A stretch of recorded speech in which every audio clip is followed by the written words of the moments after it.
को जानकारी ही सशक्त करती है। सुनील पासवान। चरगावा विकासखंड के समेकित बाल विकास कार्यालय पर किशोरियों को 3 दिवसीय प्रशिक्षण कार्यक्रम संपन्न हुआ, जिसके मुख्य अतिथि चरगावा विकासखंड के ब्लॉक प्रमुख सुनील पासवान थे। समेकित बाल विकास सेवा एवं पुष्टाहार विभाग द्वारा किशोरियों को सखी सहेली का 3 दिवसीय प्रशिक्षण कार्यक्रम में व्यक्तिगत सफाई, आसपास की स्वच्छता, महामारी प्रबंधन, पौष्टिक आहार, सरकारी योजनाओं, स्वयं की पहचान एवं जागरूकता, लिंग भेद व बाल विवाह और सामान्य योगा जानकारी दी गई। इस अवसर पर स्वास्थ्य शिक्षा अधिकारी डॉक्टर मनोज कुमार ने बताया कि शरीर की विशेष साफ सफाई ध्यान देने की जरूरत है। आगे कहा कि सभी को पौष्टिक आहार जैसे हरी सब्जियों का प्रयोग करना चाहिए, जिससे शरीर में खून की कमी कभी ना हो। बाल विकास अधिकारी प्रदीप श्रीवास्तव ने बताया कि किशोरावस्था बचपन व महिलाओं के बीच की अवधि है। यही अवस्था है जब हर बच्चे और बच्चियों में एक नए बदलाव का अनुभव होता है। में उम्र को जो सामान्यतः 11 से 19 वर्ष की उम्र होती है, इसके बाद 11 से 14 वर्ष की आयु में लड़के व लड़कियों में तमाम शारीरिक परिवर्तन भी उभरते हैं, जैसे लड़कियों में आवाज का भारी होना, मूंछ की रेखा बनना तथा लड़कियों में इस उम्र में अलग शारीरिक परिवर्तन शुरू होता है। विशेषतः महामारी आना यह एक प्राकृतिक परिवर्तन शुरू होता है। इसी प्रकार इन्हीं परिवर्तनों के साथ कुछ आवश्यकताएं भी बढ़ जाती हैं। वैसे तो 50% से अधिक किशोरियों में खून की कमी है, परंतु जानकारी की कमी की वजह से ग्रामीण परिवेश में यह कमी और बढ़ जाती है। मुख्य अतिथि चरगावा विकास खंड के ब्लॉक प्रमुख सुनील पासवान ने कहा कि किशोरियों को अपने स्वयं के बारे में, स्वास्थ्य एवं समाज के प्रति भली भांति जानकारी रखनी चाहिए और कहा कि हम स्वच्छ रहेंगे तो मेरा गांव, जनपद, प्रदेश और देश भी स्वच्छ रहेगा, तो हमारा देश स्वच्छता के दिशा में प्रथम स्थान प्राप्त करेगा। प्रधानमंत्री नरेंद्र मोदी जी और मुख्यमंत्री योगी आदित्यनाथ जी द्वारा नारी शक्ति मिशन का नाम उन्होंने दिया है। नारी शक्ति एक बहुत बड़ी शक्ति है, जिसको और मजबूत करने के लिए जो आज हमारी बहनें अपने आप को असहाय महसूस करती हैं, इस दिशा में अपने आप को कभी भी असहाय महसूस करने की आवश्यकता नहीं है। आपको अपनी शक्ति को पहचानने की जरूरत है। जिस दिन आप अपनी शक्ति को पहचान जाएंगी तो आपके आगे कोई शक्ति नहीं टिकेगा। रानी लक्ष्मीबाई अंग्रेजों को तलवार से काटने का काम किया, पर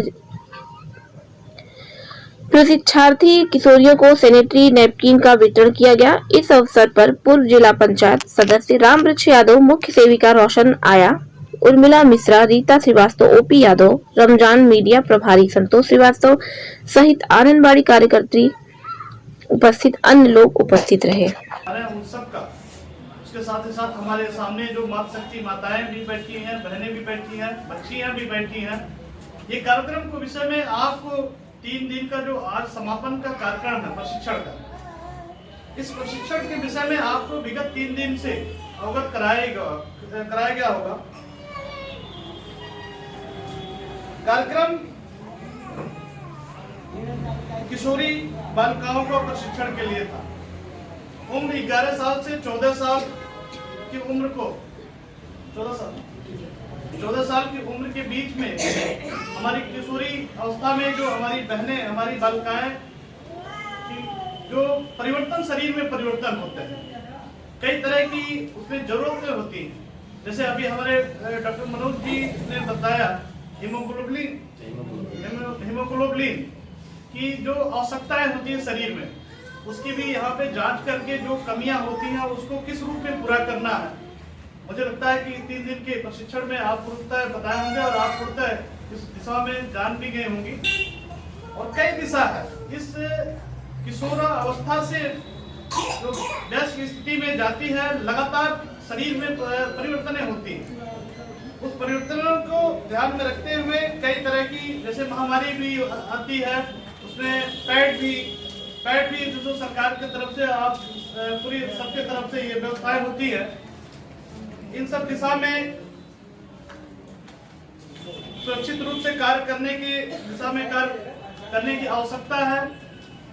जैसा कि हमारे और भी जो पोषण को लेकर के भी, पोषण को ध्यान में रखते हुए हमारे श्री प्रदीप श्रीवास्तव साहब भी आपको पूर्ण रूप से अवगत कराए होंगे या इनके विभाग के द्वारा, अन्य अपने साथियों के द्वारा भी आपको अवगत कराया गया होगा कि पोषण की कमी जो शरीर में कहीं कहीं से कमी रहती है, उस किस पोषण से, किस खाद्यान्न से, किस खाद्य पदार्थ से खाने से उसकी प्राप्ति पूर्ण रूप से होगी। कहने का आशय यह है कि शरीर की पूर्णतः पूर्ति पोषण और स्वच्छ रह करके ये आज हम सब लोग स्वस्थ रहेंगे तभी हमारा देश, हमारा प्रदेश, मेरा जनपद, हमारा घर, सभी लोग ये सुरक्षित रहेंगे। इसी दिशा में तो मेरा देश स्वस्थ भारत की दिशा में कार्य करेगा और स्वस्थ भारत दिशा में कार्य करेगा भारत देश, तो मुझे लगता है कि विश्व में बहुत दूर नहीं है भारत का जो प्रथम स्थान प्राप्त करने के लिए। ये जमीनी स्तर पर जो आपका सबसे बड़ा महत्वपूर्ण कार्य यही होगा कि हम स्वस्थ, हम मजबूत रहेंगे तभी मेरा देश रहेगा, तभी मेरे देश भारत ही नहीं विश्व लेवल पर प्रथम स्थान प्राप्त